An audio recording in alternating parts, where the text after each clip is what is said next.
I was a massive fan of everything Daptone, even before we worked with them. So the fact that we were able to kind of go in there, it was like I kept pinching myself, and the fact that I worked with the producer and writer for Sharon Jones and like Charles Relic, I was like freaking out. And it took me a long time to not freak out going in, but it's like I'm very proud of that.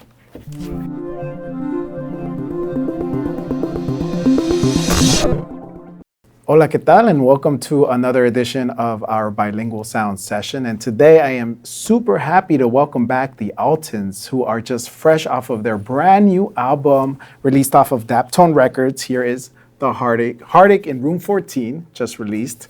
It's a fantastic album. They're going to be playing a couple songs from the album as well. But just in case this is your first time watching one of our sessions, hi, I'm Byron Gonzalez. I'm Byron, the curator.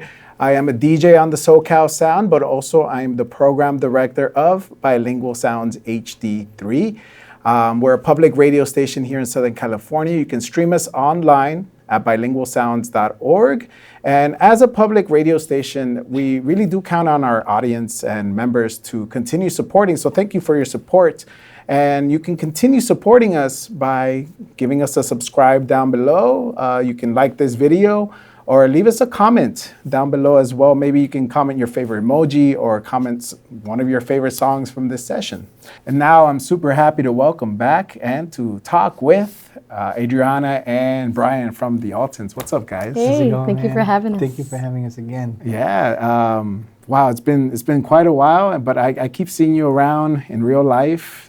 Catching you in the wild is really cool to just, and also just keeping up with you on social media and seeing your growth and seeing how many shows, countless shows that you perform.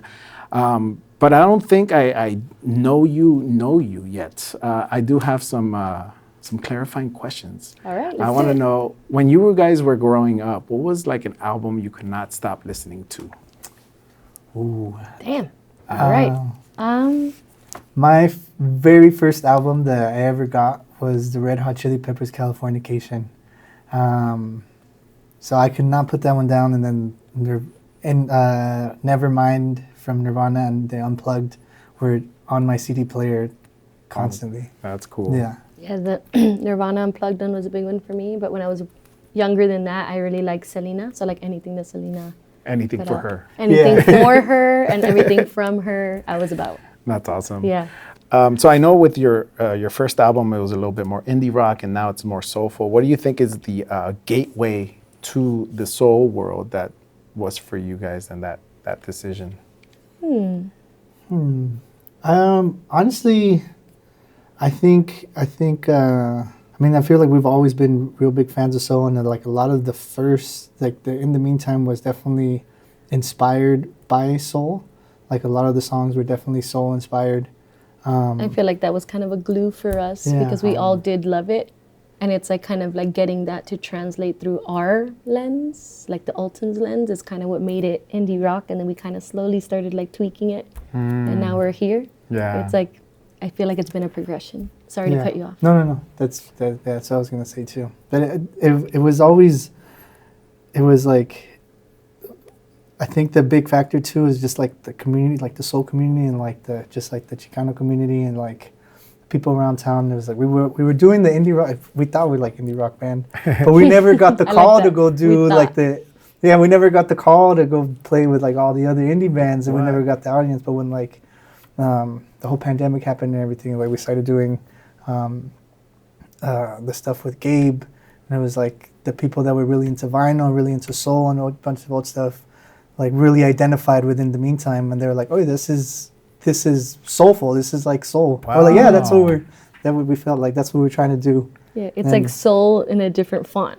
Yeah. Like I don't know, like it feels like it's there, but it's like in a little bit in a different font, and like it was crazy seeing the different types of people there, because like slowly that started happening. Like the indie crowd started coming to shows, and we would see the change, but it was with the OG fans too that were like very much into like Motown and Stax and the old music, and then like kind of like being open to the more like rock songs that we had, and it's cool to see the different amount of people in the shows. And it's so cool to know that like people who actually like were into oldies could hear that. Yes. You know, because I mean, as much as I'm into oldies, I'm a little bit more into indie rock and rock. So I consider it more indie rock. But now looking back, now that you're saying that, I I sense it now. Yeah. Or at least I can visualize or hear it in my head, but I didn't see that before, which is crazy. Cool. And I really like that people were able to tap into that. Like, That's we're like, cool. oh, you get it.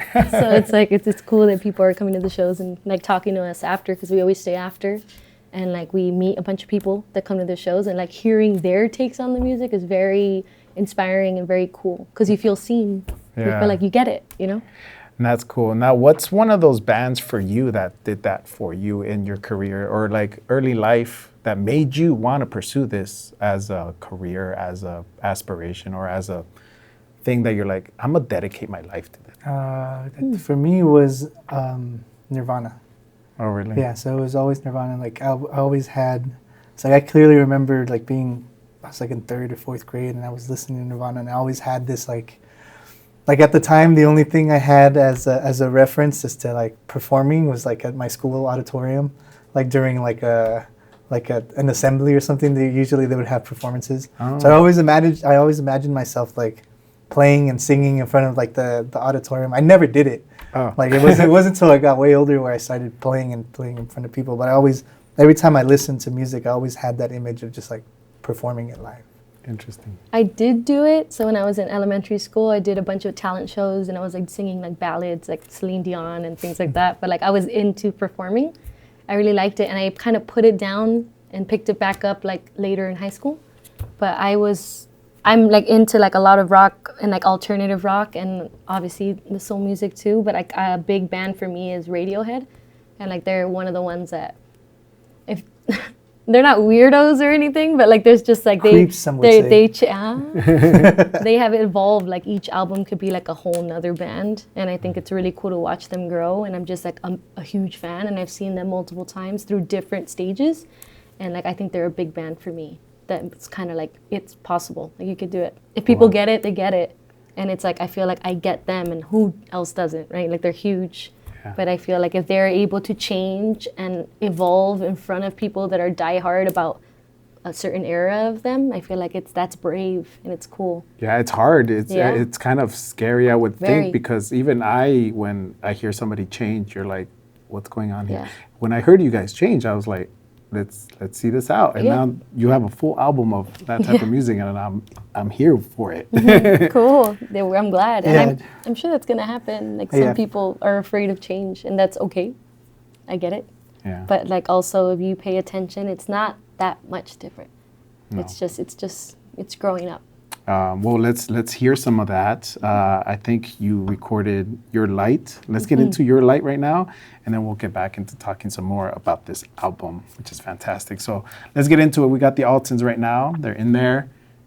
They're going to play Your Light.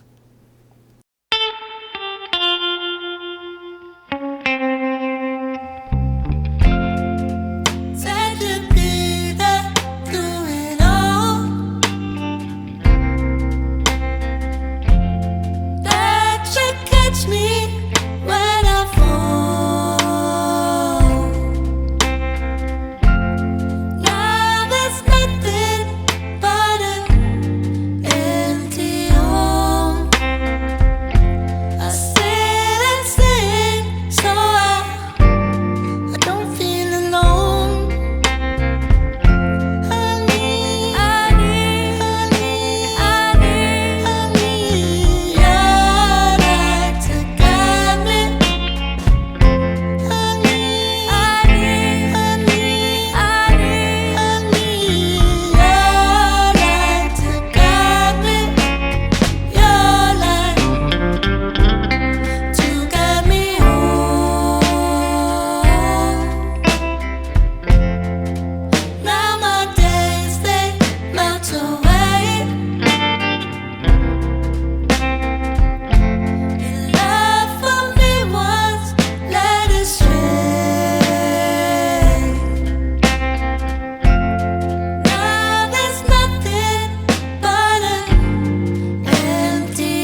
All right, thank you guys for coming in here again, performing in our studios.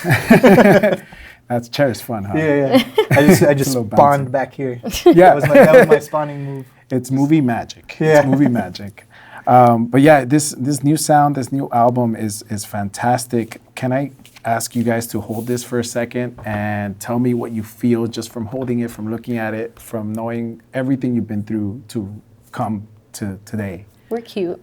Yes, First off. absolutely. Cutie patooties. Cutie patooties right here. No, it feels good, man. It took a long time to get this out. I'm really glad people get to hold it now, and it's like physical media, you know? I'm really proud of this body of work. So I'm just excited. The Daptone sign is really cool, too. That's a huge part as well. Yeah. Yes. I was a massive fan of everything Daptone, even before we worked with them. So the fact that we were able to kind of go in there, it was like I kept pinching myself, and the fact that I worked with the producer and writer for Sharon Jones and like Charles Bellick, I was like freaking out. And it took me a long time to not freak out going in, but it's like I'm very proud of that.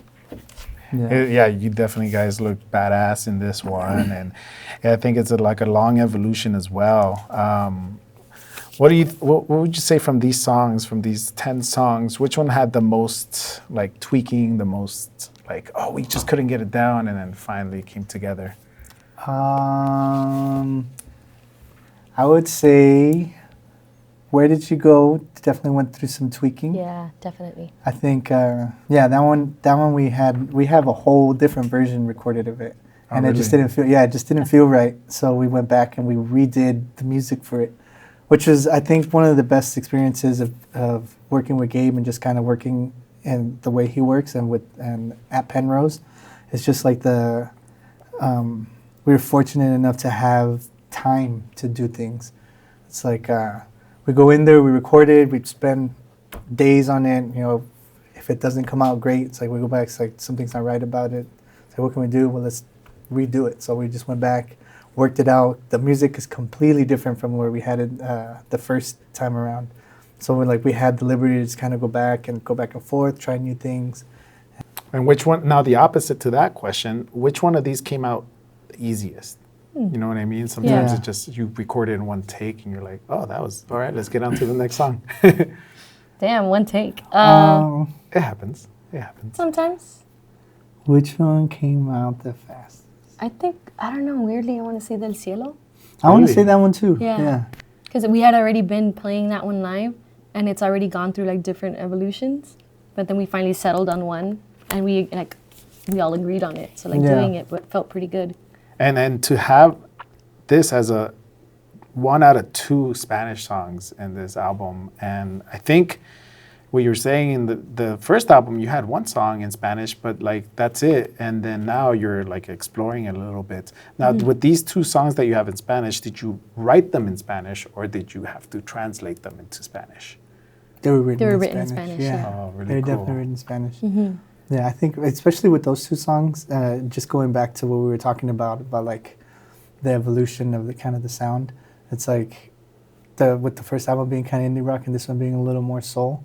I think the outliers in this are definitely Del Cielo and Perdóname, as well as Float, where it's like we consider it a soul, kind of like a soul album, but those songs are so kind of far away from soul and just a little more like in the bolero realm and just like that kind of stuff where it's in the psych realm with like Float a little bit, and kind of like the rhythm is a little bit hip hop-ish. It's like we were like kind of pushing it, like we're stretching musically. Right? Yeah, which is the fun thing. Yeah, because I think that's one thing we took from the first album, where you listen to it and it's like there's a lot of different songs on there and there's a lot of different changes. There's a lot of musical influences, and I think we brought that to this album and then kind of stretched it as much as we could. Where it's like we're gonna go with Daptone, which is like a soul label. We're gonna try to push and try to expand as much as we can, so it's not exactly just a soul album. So you can listen to it and be like, oh yeah, there's different influences in here. Mm-hmm. That's cool. I mean, you both and your band teammates and friends also listen to a whole lot of things. You know, we're not just one-dimensional. Mm-hmm. Definitely, we all have a lot of different tastes. Yeah. So it's like it makes for interesting music in the tour van for sure. Cool. Our playlists are all over the place. Who handles the aux cable more often? I think we usually take have, turns. Yeah, driver usually gets the say, and if driver doesn't want to, then person riding shotgun takes over. And it's not easy with a bunch of music snobs. So it's like you got to choose the right stuff, or you get dragged. I can't imagine the conversations too. Like, oh, the producer here was like, what was he saying, or what's the sound there? Yeah. Sometimes it's just like it's early in the morning and it's somebody decides to put like the D'Angelo song, some sort of really erotic song on. We're all in the car. We're like, what the heck? D'Angelo's not erotic, bro. That's how you hear it. D'Angelo, no, I meant aside from D'Angelo. I love D'Angelo. That's me. I was saying it because of it. But then sometimes at 6 a.m. they play like Slayer. So like it's like you never know. That's it. Yeah. And everybody's like waking up to like crazy metal. You gotta wake up everybody. And we were talking about the Cielo Te Cuido, which you guys performed right now. Can you give me a little backstory on the story for this song and how it came about? I mean, all the songs we feel like we were all kind of we worked through it. Like this album in particular, it's like the way we wrote this one is we would each come with some sort of idea, and then me and Adriana would sit down, just acoustic guitar, which is completely different than what we did on the first album. Because in the first album, it was like the band would come together, we'd have music, and then we'd write melodies or lyrics over the music. And this time around, we both kind of came together and wrote the songs and wrote the melody, and then we went into the studio, and then we kind of started adding the music. Then we added the music to it. So everything for this album, everything was definitely song oriented and like melody. Singer-songwriter. Oriented, like starting us two mostly sitting together and working out the lyrics, and then trying to get it to have a form, like kind of a skeleton, and then going into the studio and starting to add the meat with Caitlin and Brad. Oh, that's a good name. Braitlin. Yeah, Braitlin. Yeah.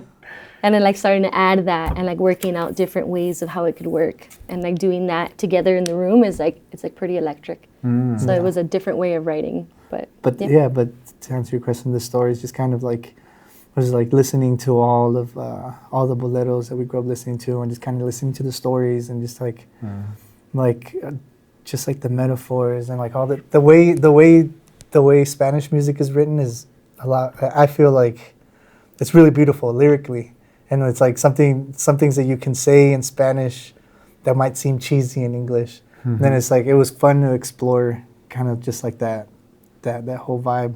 But yeah, the story is kind of it's a person longing for somebody, you know, writing their thoughts, writing their thoughts out, you know, telling them. It's actually kind of a dark song.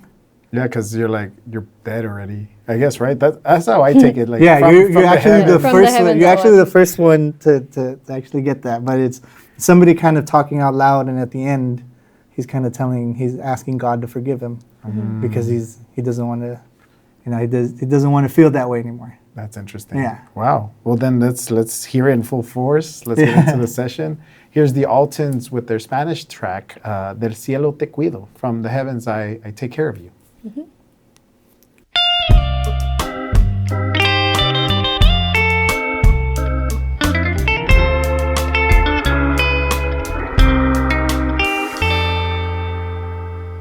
Tus ojos como la luna,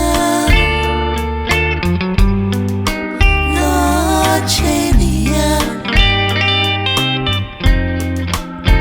nunca me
te cuido,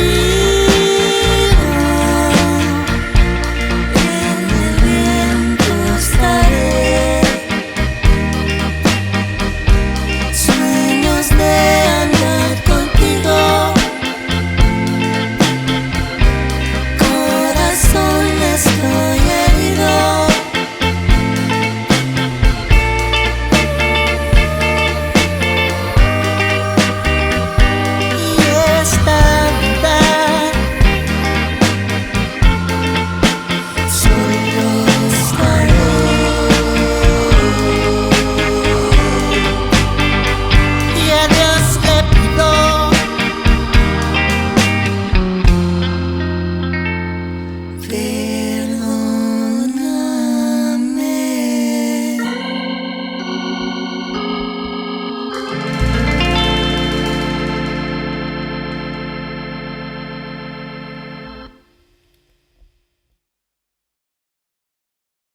Thanks again. Sounds fantastic. Well, you guys' harmonies are amazing together.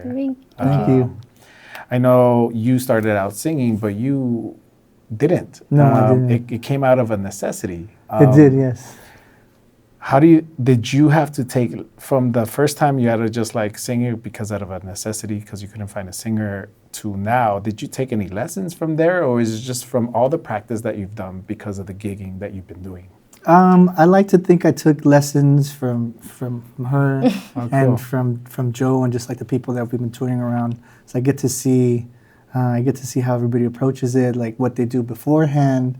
It's like, 'cause I still consider myself just like a guitar player that can kind of sing too. But you sound fantastic. Thank you. But yeah, I mean, I haven't taken a lesson yet. I should. I know, like, I really want to now. I really want to build more technique to it. But yeah, just having the musicians that I know, like the people that I have around me, just really watching what they do and how they do it, and a lot of YouTube sometimes too. YouTube University. YouTube University. That's funny. And you've played with some great people. Most notable, and that comes to mind, is Brenton Wood. May he rest in peace. He passed away earlier this year. But did he give you any pointers, or maybe just life lessons or advice? Yeah, I mean, like she had mentioned, when he was really about giving back to all of his fans and giving, like, making sure that anybody that came up to him, and anybody that like even remotely recognized him, he would always give them their full attention. He would always stop and talk to them, take a picture, and that really stuck with me, because it's like, he's like, these are the people that give you what you have. Like, this is the people that gave me what I have, and that's like his way of thanking them. And just like his last show that we did with him, it was like he was really sick. Like, really? Yeah, he got real sick, and he had already canceled a couple of shows before, and he just wanted to come out and just like not disappoint anybody. Wow. Come out, like, they brought him out. We did this whole show at the, was it in the Long Beach? Yeah, the arena, I think. Yeah, there's a Long Beach arena, and where the Altons got to open up too. So that was It was great. unbelievable. Yeah, That's cool. but he came out and he was just, it's like, it's sad to think about, because like I was playing guitar and I was looking back at him, and you can see that he's got like tears in his eyes, because it's like 10,000, 12,000 people just singing along to his songs. Oh, yeah. Because they realized, I'm getting emotional. They realized that It's okay. It's okay. They realized that he couldn't really sing it out loud, and they like helped him. Oh, So it's man. like you could feel it in your chest, like everybody's singing. And to meet a person like that, I mean, look, you're just Yeah. getting emotional, and to play with him and to open up for him. Yeah, it was it's crazy. It's like something I'll never forget. And I'm sure that's impacted you as a band together, because now you got no excuse. Yeah, yeah, exactly. Yeah. Yeah. Yeah, but we definitely learned a lot from him. Learned a lot about songwriting, just like melodies, really playing guitar for him and really diving deep into his songs, and just seeing how simple melodies and simple, that there's not a lot of complexity to it. It's just really good melodies and good words behind it. It was it was like one of my best experiences I've had musically so far. Nice. Were you able to perform with him, or was it only It was Brian? like a family thing when they were meeting him, and I was able to like sing along with him. Oh, but like cool. no, it was mostly the boys. But at that, the story he told in the beginning was like when I'm pretty shy and like I was scared to meet him, and I kind of went up and I was just thanking him for being so like humble and like talking to everybody, and he like held my hand really hard, and he was like, you got to understand that like meeting people is part of the job. He's like, if you're gonna do this, you gotta love your fans as much as they love you. Oh. And he's like, so it doesn't matter who asks me, I'm gonna take a picture with them. I'm gonna do this. So it was about talking about that lesson where he was just making it like this is so important, and it's just as important as the music, meeting these people and talking to them. So we definitely try to do that after every show. Oh, that's beautiful. That's Yeah. beautiful. Well, let's take a little break. Let's recompose ourselves. It was a very emotional. Yeah, I could feel it. I just hadn't feel thought it. about it, and it bummed me out. I know. Yeah. I'm sorry, but well, let's get into a song Yeah. to like reconvene, and let's get into the last song. Let's cough into it. Let's get into the last song of this session, which is "Waiting," which is the first song off of this album, right? And it's funny because every time I play this song, I'm like, well, I'm just waiting for this album to come out. So let's get into it. Here's "Waiting" from the Altons.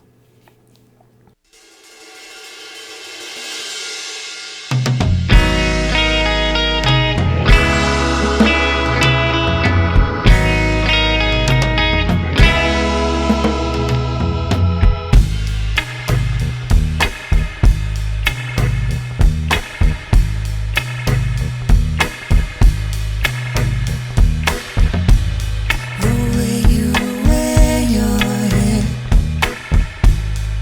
honey in your stare for me.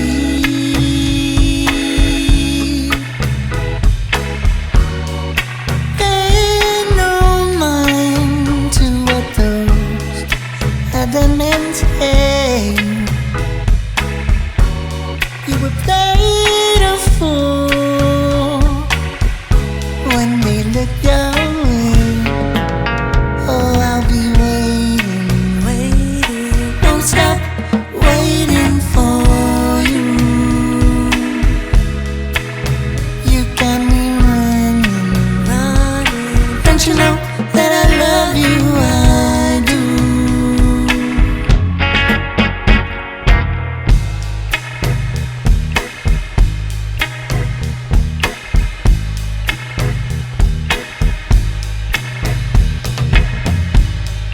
Charming the cavalier, it's the way I describe you, dear. You got me.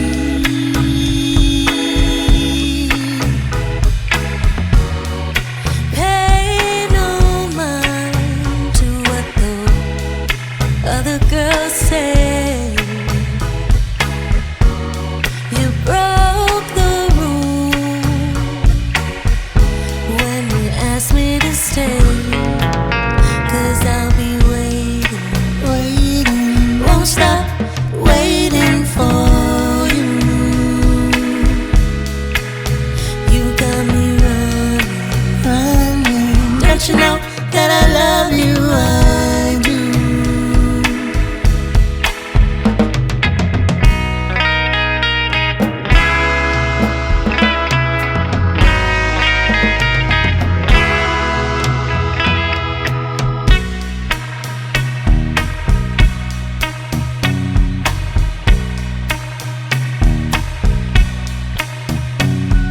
Sitting here hoping that you won't be long. Sitting here hoping that you won't be long. Sitting here hoping that you won't be long. Sitting here hoping that you won't be long.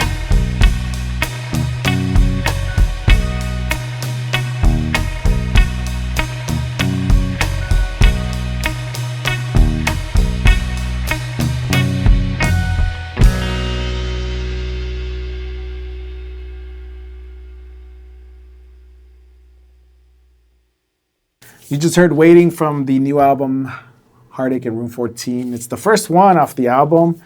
What can you tell me about the song? How did it come about, and why is it the first one? Ooh. I think it's a good opener. I think Waiting is a good opener. It like kind of sets the tone. And then also it's like very, very heavy on the interplay vocally. And it's kind of letting people know that this is what it's going to be, right? Like more duets and more both of us singing and harmonizing together. So I feel like that's why we kind of placed it as the first song. And yeah, that's my explanation. Yeah, I think Waiting was also the second song we wrote in that kind of manner. So we did Tangled Up that came out, and then Float came out. But the way we wrote it, it was Tangled Up, we wrote and we recorded, and then we wrote Waiting and Float right after. But Waiting was definitely the second song that we went into, like after we did Tangled Up Anew. We were like, Gabe was pretty excited about that. He's like, dude, you guys' voices sound great together. It's like, do you guys think you could do like another song like that? You guys, maybe we can start doing more stuff like this. So like, from what I remember is Waiting and then Float too, were the songs where we kind of like dove into trying to write together, write like harmonies that we would sing all the way through. Follow each other all the way through, and it's like very interesting and like time consuming. Like a game too. Yeah, because It it's is like like we a have game, to kind of pay attention to each other and know when we're gonna do the right things, and it takes so much rehearsal to get it right, right? And yeah, it was the second song. You're right. Yeah. After, because we were like on that, like we were like we must write together. So we're like doing it. We wrote Waiting and then we wrote Float right after, but Float got recorded first, and then Yes. Waiting we recorded another session. Yeah, that's kind of what it reminds me of. That's really cool. That's really cool to know. Yeah. Well, hey, and we're at the end of the session. You played your 3 songs, but I want to know just real quick, like what's coming up for the Altons? Is there already new music in the works? Like, just as like songwriting goes, are you constantly songwriting up here? Yes. Yeah. Little notes. Yeah. Definitely. Little voice notes on my voice on notes, my iPhone. yeah. I think at the end of this Tour season.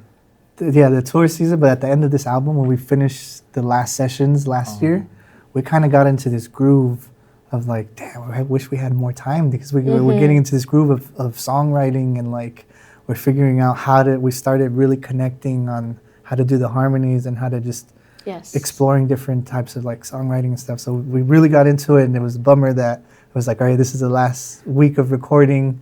And we actually wrote Your Light the last week of recording. But it was like on a time crunch. We had to finish it by a certain day or would not be on the album. Like, no. So we were like changing it and doing it overnight before the last recording session, actually the last one. Yeah. And we had to get it right. And like luckily, I mean, we had already been doing it for so long and we were all locked in that we were able to record it. And we record all together, like all the instruments. So like it had to be a good take or it wasn't gonna make it. So luckily. We had a lot of ideas after that, and just kind of the groove that we were in. So I think another album is definitely sooner than later. So we have like we got music. We like she said, we're still working out voice memos and stuff like that. But this whole process just like really fueled us to be like, oh, this is like. We hit a stride, right? That's awesome. We just got to go around the whole U.S. first, and then we'll be back.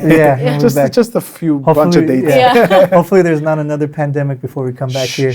Knock on wood. We're about to start the Heartache tour, and we're really excited. And we're going out with our brothers, the Sinceres, and we have really cool openers that we haven't announced yet, and we're really excited. Okay.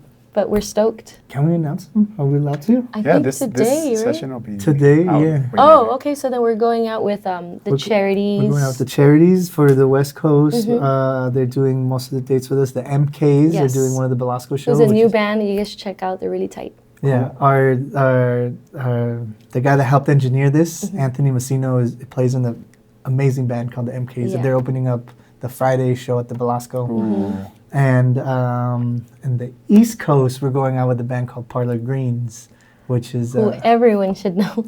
Yeah, because it's made up of Adam Scone, Jimmy James, and what's his name? Oh my God, I should know. What's the last one? I don't remember his name. I'm sorry. It's okay. Oh my God, we're back. We'll put it in post. All right, Put it there in we post. go. Yeah. But they're amazing. I'll record a vocal over They're top of amazing, that. so it's going to be really tight to be out there with them. And then another band named Gitkin that's going to join us. Cool. In the Midwest. Well, I wish you a ton of luck. I hope it all goes smoothly and you all don't kill each other on the road. We'll try. But you made it here, though. Yeah. We're here so far. Yeah. Well, thank you guys for bearing the weather and coming out here and coming back and talking to me. Thanks for having thanks us. for having us. Appreciate you Full guys. circle right here. Full We're back. circle. We're back, and then we'll be back again for the third album. Sounds good. Yeah.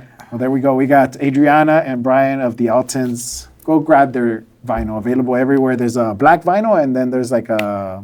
There's like a more There's limited edition. Yeah, there's a white one. textured one. Yeah. Yep. You get cool art. You get a cool hotel key. Catch them on tour and catch them on your streaming platforms or on your vinyl record. Thanks for coming on, guys. Thank Thank you. you. Oh, one more.